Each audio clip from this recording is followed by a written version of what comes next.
인류 역사상 인간에게 있어 사람들에게 있어 가장 큰 절망은 죄가 사람 안에 들어왔다라는 것입니다. 만약 죄가 사람들 속에 들어오지 않았다면 저와 여러분들은 완전한 행복과 평강과 기쁨을 누리면서 매일같이 꿈과 같은 삶을 살아갔을 것입니다.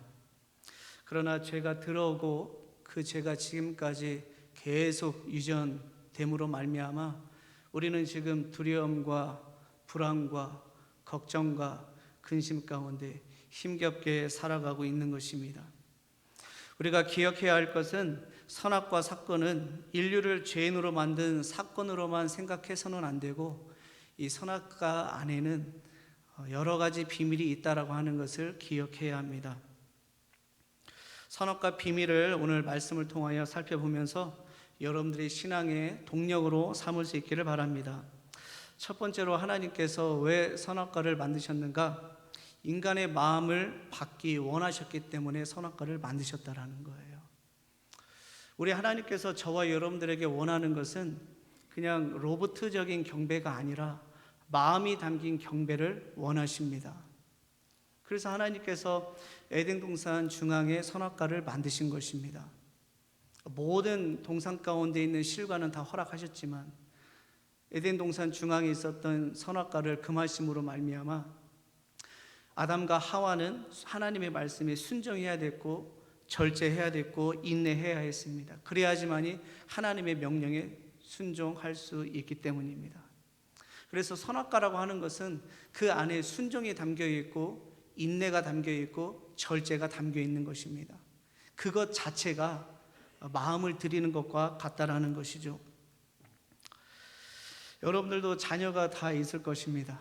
여러분들 자녀가 다 있을 것인데 여러분들은 자녀들에게 맹목적인 효도를 받고 싶습니까? 아니면은 마음이 담긴 효도를 받고 싶습니까?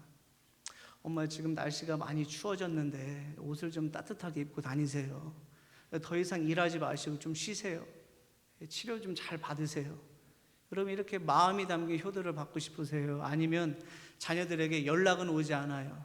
그러나 매일같이 용돈은 따박따박 통장에 찍혀 있는 것은 확인하게 됩니다.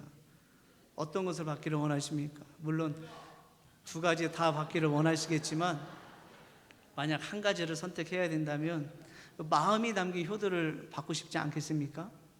마찬가지로 우리 하나님 또한 마음이 담긴 이 경배를 받기를 원하셔서 선악과를 만드셨다라는 거죠.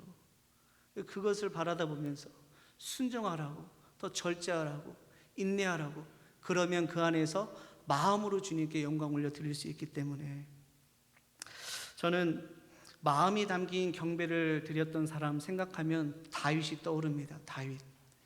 여러분 사무엘하 7장에 보게 되면 다윗이 하나님께 이러한 고백을 하죠. 나는 백향목궁에 거하고 있는데 하나님의 궤는 회막 안에 있도다라는 고백이 나와요.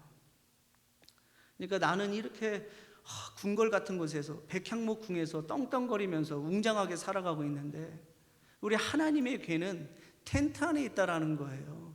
하나님은 너무나도 초라한 곳에 있다라는 거예요. 그래가지고 안타까워하는 다윗의 모습을 볼 수가 있는 것입니다. 이게 바로 마음의 경배라는 것입니다. 우리 하나님은 저와 여러분들에게 이러한 마음의 경배를 받기를 원하세요. 이 마음의 경배를 다른 말로 하면은 성도의 양심입니다. 성도의 양심 따라서 신앙생활하는 것을 하나님께서는 원하신다라는 거예요. 교회가 위기 가운데 처해 있을 때 교회가 이렇게 힘든데 나라도 나가서 기도해야지. 새벽 제단을 쌓고 지금 나라가 이렇게 절체절명 위기 가운데 있는데 이 나라를 위해서 한 끼라도 금식해야지. 그럼 이게 성도의 양심 아니겠습니까? 내가 오늘 늦잠 자가지고 예배에 지각하게 됐어요. 설교 중간에 본당에 들어오게 되었어요. 그러면 하나님 앞에 부끄러운 모습을 좀 보이면서 이렇게 들어오면 좋은데 아무렇지 않은 것처럼 떵떵거리면서 온다라는 것은 그런 건 성도의 양심이 아니잖아요. 여러분, 하나님께서는 이렇게 마음을 드리는 경배, 성도의 양심 따라서 신앙생활하는 것을 원하셨기 때문에 선악과를 만드셨다라고 하는 사실을 기억할 수 있기를 바랍니다.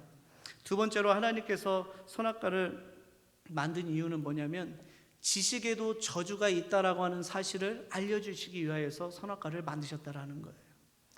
지식에도 저주가 있다라는 것을 알려주시려. 우리 하나님께서는 에덴 동산에 많은 과일나무를 만드셨어요. 그런 것들은 다 허락하셨는데 선악과만 금하셨다라는 거죠. 이 선악과를 정확하게 말씀드리면 선악을 알게 하는 나무예요. 선악을 판단할 수 있도록 하는 열매예요. 하나님이 이것만은 금하셨다라는 거죠. 우리가 생각할 때 이 선악과를 먹음으로 말미암아 선악을 잘 판단하여서 살아가면은 더 하나님께 영광 올려드릴 것 같은데 왜 하나님께서는 선악을 알게 하는 지식을 제공하는 나무, 선악을 알게 하는 나무, 왜 이러한 지식을 제공하는 나무의 열매는 먹지 말라고 하셨을까? 왜냐하면 선악을 알게 되는 것이 영혼의 해악이 되기 때문입니다. 그래서 선악을 알게 하는 나무의 과실은 먹지 말라고 하셨던 거예요. 인간 스스로가 선악을 판단한다라고 하는 것은 엄청난 교만입니다. 여러분, 판단한다라고 하는 것은 오직 하나님만 판단할 수 있고 성경만이 선악을 판단할 수가 있는 거예요.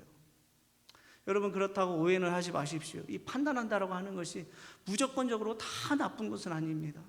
어떠한 판단은 내 영혼을 지키고 내가 사랑하는 사람들을 지키게 하는 능력도 되는 거예요. 그래서 고린도 5장 말씀에 보게 되면 사도 바울이 나는 이미 너희들을 판단하였다.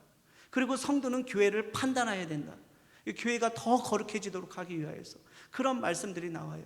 어떤 말씀에는 판단하지 마라, 또 어떤 경우에는 판단하라, 이렇게 혼재되어 나온단 말이죠. 그러면 하나님께서 원하시는 판단, 하나님께서 싫어하시는 판단의 기준은 무엇일까요? 자기 스스로 판단하는 것은, 자기 생각으로 판단하는 것은 하나님께 죄가 되는 것이지만 말씀을 의존해서 판단하는 것은 하나님의 영광이 되고 나를 지키고 내 사랑하는 사람을 지키는 능력이 될 수 있다는 것입니다. 그러나 선악과를 먹게 되면 사람들이 자기 마음대로 선악을 판단하게 되기 때문에 하나님은 선악을 알게 하는 나무, 선악이 무엇인지 이것을 제공하는, 이러한 지식을 제공하는 선악과를 금하셨다라는 것입니다. 우리는 이러한 사실을 통하여서 무엇을 알 수 있느냐? 지식이 다 좋은 것은 아니구나. 지식에도 저주가 있다라는 것을 깨닫게 되는 것입니다. 여러분, 어떠한 지식은 우리 영혼에 유익이 되는 것이 아니라 저주가 되는 지식이 있다라는 것을 꼭 기억할 수 있기를 바랍니다. 그래서 우리는 모든 지식을 다 탑재하려고 해서는 안 되는 거예요. 모든 지식이 좋지, 모든 지식을 다 섭렵해서 내가 분별함으로 이거 잘 가지치게 하면서 그 지식을 사용하면 되지. 그것은 인간의 생각이고, 어떠한 지식은 내 영혼의 저주가 되고 불이익이 되고 내 영혼을 망치는 지식이 있다는 것, 그것을 알게 하시기 위하여서 하나님께서는 선악을 알게 하는 나무를 금하셨다라는 것입니다. 여러분들이 성경을 알고 싶다 그래서 신천지에 가서 성경을 배우면 되겠습니까? 내가 그 지식을 한번 탑재해보고 내가 나중에 결정해야지, 내가 나중에 분별해야지, 안 되는 거예요. 세뇌가 됩니다. 여러분, 학생이 술에 대해서, 담배에 대해서 완벽하게 알면 되겠습니까? 성에 관하여서, 스킨십에 관하여서 정확히 알면 되겠습니까? 그거는 몰라도 되는 지식입니다. 그것을 알기 때문에 망하는 인생을 살게 되는 거예요. 사람의 화투나 포카나 카지노에 관하여서 정확히 알면 되겠습니까? 그 지식이 그 영혼을 망치는 것입니다. 여러분, 그래서 우리는 모든 지식을 다 섭렵하려고 하기보다는 어떠한 지식에는 내 영혼의 저주가 되는 지식이 있다는 것을 기억하면서 그런 것들에 대해서는 거부할 줄 알아야 되는 것입니다. 반면에 우리 영혼 가운데 유익이 되는 지식이 있어요. 그런 것들은 가까이 해야죠. 우리 영혼에 있어서 가장 큰 유익을 제공해 주는 지식이 무엇입니까? 하나님 말씀 아니겠습니까? 하나님 말씀. 이 말씀 안에는 과학이 담겨져 있고 우주과학도 들어있고요, 인문학이 들어있고 교육학이 들어있고 경제학이 들어있고요, 또 이 말씀 안에 군사학도 있고 정치학도 있고 무엇보다도 영계의 비밀이 있단 말이죠. 영적 세계의 비밀이 있단 말이죠. 장차 될 일의 비밀이 있다는 얘기죠. 앞으로 세상이 어떻게 흘러가게 되는지, 여러분 이렇게 우리 영혼에 유익이 되는 하나님의 말씀만을 더 가까이 하실 수 있기를 바랍니다. 세 번째로 하나님이 선악과를 주신 이유가 뭐냐? 사람들이 넘지 않아야 할 영역이 있다는 것을 깨닫도록 하기 위하여서. 저와 여러분들은 넘지 않아야 할 영역이 있습니다.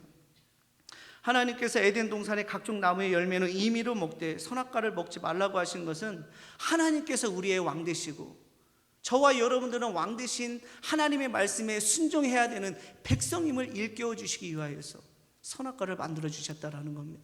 이걸 다른 말로 하면 사람들은 넘지 않아야 할 영역이 있다라는 거예요. 하나님께서 저와 여러분들에게 자유를 선물로 주셨습니다. 그 자유를 가지고 마음껏 생각할 수 있고요, 그 자유를 가지고 꿈도 이뤄갈 수 있고요, 편히 쉴 수도 있습니다. 단 하나님께서 명하신 하나님의 말씀을 지킬 때만 하나님께서 우리에게 허락해 주시는 그 자유의 선물을 온전히 누릴 수가 있는 것입니다. 그런데 하와가 넘지 말아야 할 선을 넘었어요. 하나님께서 선악과를 먹지 말라고 하셨는데, 다른 것들은 다 허락하셨는데 그거는 넘어서는 안 되는데 넘지 않아야 할 선을 넘게 되었습니다. 결국 하나님께서 주신 자유의 은혜가 도리어 저들에게 저주가 되고 말았습니다. 세상의 무거운 짐을 인간 스스로가 담당하게 되었습니다. 여자는 출산의 고통을 겪어야 했고요, 남자들은 생존하기 위하여서 수고를 해야 했고요, 그리고 세상 모든 피조물들이 저주를 받아서 이 사람들에게 지금도 끊임없이 근심과 걱정을 주고 있는 거예요. 왜 지진이 이 세상에 나타나고 왜 이 세상 가운데 태풍이 몰아치고 풍파가 치고 그럽니까? 이 세상의 모든 자연 만물이 저주를 받은 거예요. 죄가 들어옴으로 사람들만 타락한 것이 아니라 이 세상 만사 다 타락해져서 이 자연이 인간들을 계속 공격하고 있다는 것이죠. 여러분, 하나님께서 우리에게 자유를 주셨습니다. 생각의 자유, 노력의 자유, 사랑의 자유, 습관의 자유, 선택의 자유, 신앙의 자유. 그런데 하나님께서 우리에게 주신 이 자유의 선물을 온전하게 누리기 위해서는 넘지 않아야 할 선을 넘어서는 안 된다는 것입니다. 그 안에서만 우리는 자유의 은총을 온전히 누리며 살아갈 수가 있어요. 여러분, 우리는 하나님께서 우리에게 명령해 주시는 것, 모든 것들을 다 지킬 수는 없지만 그래도 주의 성수만큼은 지켜야 되는 줄 믿습니다. 예수님을 믿는다면서 아직도 주의 성수가 제대로 이루어지지 않고 있다? 감히 말씀드리지만 아직도 신앙의 첫걸음도 떼지 못한 사람일 가능성이 높습니다. 그리고 넘지 않아야 할 영역, 아무리 우리가 탐욕적이고 정욕적인 사람이라 할지라도 11조는 하나님께 드려야 하죠. 그리고 십계명, 다른 것들은 못 지켜도 이 십계명은 지키기 위해서 피 흘리기까지 싸우면서 십계명을 지켜야 할 줄 믿습니다. 우리가 넘지 않아야 할 선을 넘지 않을 때 우리는 그 안에서 하나님께서 우리에게 허락해 주신 자유의 은총을 온전히 누리며 살아가게 되는 것이죠. 네 번째로, 하나님께서 왜 선악과를 만들어 주셨느냐? 말씀을 정확히 알게 하시려 선악과를 만들어 주셨다라는 거예요. 본문에 선악과를 먹으면 반드시 죽는다고 하셨죠. 하나님께서 창세기 2장 17절 말씀에 이 선악과를 먹으면 반드시 죽는다. 근데 뱀이, 마귀가 뱀을 통해서 이 하와에게 찾아왔죠. 그래서 하와를 유혹합니다. 너 선악과를 먹으면 하나님처럼 될 수 있어. 그 얘기를 듣고 하와가 뭐라고 말합니까? 아니야, 하나님께서 이 선악과를 먹으면 죽을까 하노라 하셨어. 창세기 3장 3절 말씀에 죽을까 하노라 하셨어. 하와가 마귀에게 그렇게 대답하는 거예요.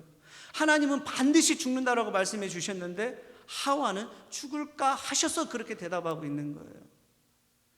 여러분, 왜 이러한 일들이 벌어지겠습니까?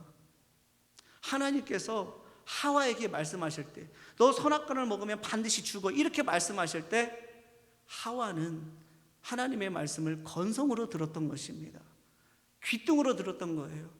하나님의 말씀을 가슴에 새기고 뼈에 새겨야 되는데 건성으로 듣다 보니까 자기 마음대로 하나님의 말씀을 왜곡해서 죽을까 하노라, 하나님의 말씀을 약화시키면서 선악과를 따먹게 되었던 것입니다.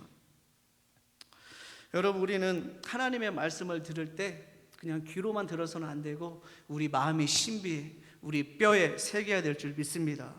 말씀이 잘 이해가 안 되면 정확히 이해가 되고 깨달아질 때까지 그 말씀을 사모하고 간구하시고 또 주님의 종들에게 찾아와서 물어보시고, 여러분, 우리가 말씀 한 가지를 알아도 제대로 알아야 흔들리지 않는 신앙생활을 할 수 있단 말이죠. 우리가 하나님의 말씀을 들을 때 어떤 경우에는 믿음만 가지고서 구원을 받는다, 또 어떠한 말씀에는 믿음만 가지고 구원받을 수 있는 것이 아니라 주여 주여 하는 자마다 구원받는 것이 아니라 하나님 말씀대로 행하는 자라야 구원을 받는다라고 말하고 있어요. 왜 말씀이 왜 이렇게 혼재되어 있을까? 너무 헷갈리다. 여러분, 이런 말씀에 대해서 정확하게 알도록 하기 위하여서 우리는 말씀 한 구절을 정확히 알도록 하기 위해서 간구해야 되고, 그것을 깨닫기 위하여 몸부림쳐야 되고, 여러분, 이 구원에 관해서 잠깐 말씀드리면, 왜 이 말씀은 이렇게 말하고 왜 저 말씀은 저렇게 말할까? 여러분, 구원이라고 하는 것은 세 가지로 나눠서 여러분들에게 말씀드릴 수 있을 것 같아요. 구원이라고 하는 것은 과거적인 구원이 있고, 지금 현재적인 구원이 있고, 미래적인 구원이 있는 것입니다. 여러분들이 과거에 예수님을 믿음으로 말미암아 과거적인 구원을 이미 이룬 줄 믿습니다. 그리고 이 자리에 지금 현재 예배를 드리고 있음으로 말미암아 현재도 구원을 이룬 줄 믿습니다. 그러나 미래적인 구원은 아직도 이루어지지 않았단 말이죠. 내일 어떻게 될지 모른단 말이죠. 우리는 꺼져가는 등불과 같고 흔들리는 갈대와 같기 때문에 내일 하나님을 배신할 수 있는 거예요. 미래적인 구원이 이루어지지 않았기 때문에 이 구원의 완성, 미래적인 구원, 하나님 나라 가서 이루어지는 거기 때문에 사도 바울이 말하는 것처럼 두려움과 떨림으로 구원을 이뤄가는 것입니다. 고린도전서 9장 27절 말씀에 내가 다른 사람들에게 복음을 증거한 이후에 내가 도리어 하나님께 버림을 당할까 두렵도다, 사도 바울이 고백하는 이유가 무엇입니까? 과거적인 구원은 이미 이뤘고 현재적인 구원도 이뤘고, 그러나 미래적인 구원의 완성이 이루어지지 않았기 때문에 두려움과 떨림으로 내가 하나님을 섬기겠다 고백하는 건 아니겠습니까? 계시록 3장 말씀에도 이기는 자에게는 생명책에서 그 이름을 흐리지 않도록 하겠다. 이 말이 무슨 말입니까? 생명책 옆에는 지우개가 있다라는 거죠. 우리의 이름이 지워질 수 있다. 여러분, 구원파는 뭐라고 말합니까? 한번 구원받으면 영원히 구원받는다. 어떻게 해도 구원받는다. 역사적으로 이단으로 판명된 종파였던 영지주의, 한번 구원은 영원한 구원이다. 이단적인 교리이죠. 그래서 우리가 말씀을 한 가지를 알아도 정확하게 날카롭게 알아야 된다는 것입니다. 정확히 모르니까 이 사람 저 사람에게 이리저리 휘둘리며 결국 자기 사욕을 채워주는 스승을 따르게 되는 것입니다. 마지막 다섯 번째로 하나님께서 선악과를 허락하신 이유가 무엇이냐? 우리들의 영적인 상태를 드러내시려고 선악과를 만드셨다라는 거예요. 왜 하나님께서는 선악과를 통해서 마귀의 미혹을 허락하셨을까요? 하나님께서 마귀의 미혹을 허락하지 않으셨다면 하와는 미혹을 받을 일이 없어요. 그런데 하나님께서 선악과를 통하여서 이 마귀의 미혹을 허락하신 것은 아담과 하와의 영적인 상태, 믿음의 상태, 그 믿음의 수준을 드러내시도록 하기 위하여서 선악과를 만드셨다라는 것입니다. 여러분, 왜 하나님께서 오늘날 마귀의 미혹과 시험을 저와 여러분들에게 허락하시는 줄 아십니까?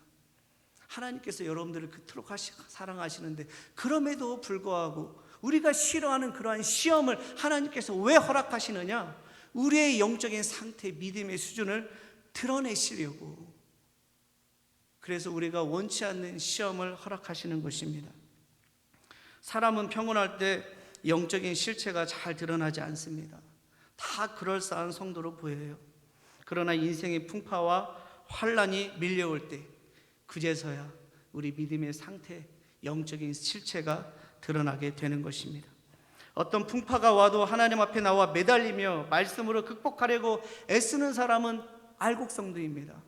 그러나 인생의 풍파가 찾아오고 인생의 환란이 찾아올 때 바로처럼 될 대로 되라는 시기로 나가고 그냥 시간이 지나가면 알아서 되겠지, 이렇게 아니란 모습으로 가게 된다면 쭉정의 성도일 가능성이 높습니다. 하나님은 너의 믿음의 실체를 알라고, 그래서 그제라도 회개 자복하고 자신의 약함을 겸손히 인정하면서 하나님을 더욱더 붙들라고 선악과를 만들어주시는 거예요. 그 선악과를 통하여서 너의 믿음의 수준을 알라고. 여러분, 그래서 하와 보십시오. 믿음의 실체가 그냥 드러나지 않습니까? 하나님 딱 한 번 시험하시는데 그 믿음의 수준과 상태가 그냥 드러나잖아요. 우리가 코로나 시국을 지나왔죠. 코로나 때 우리들의 믿음의 상태가 그대로 드러나잖아요. 여러분, 혹시 시험이 찾아왔습니까? 영적, 육적, 심적 아픔과 슬픔이 찾아왔습니까? 왜 아픔을 하나님께서 허락하셨습니까? 여러분들의 영적인 상태를 드러내시려고. 하나님께서 여러분들의 영적인 상태를 드러냈다면 깨닫고 여러분들의 영혼을 다시 한번 재정비할 수 있기를 축복합니다.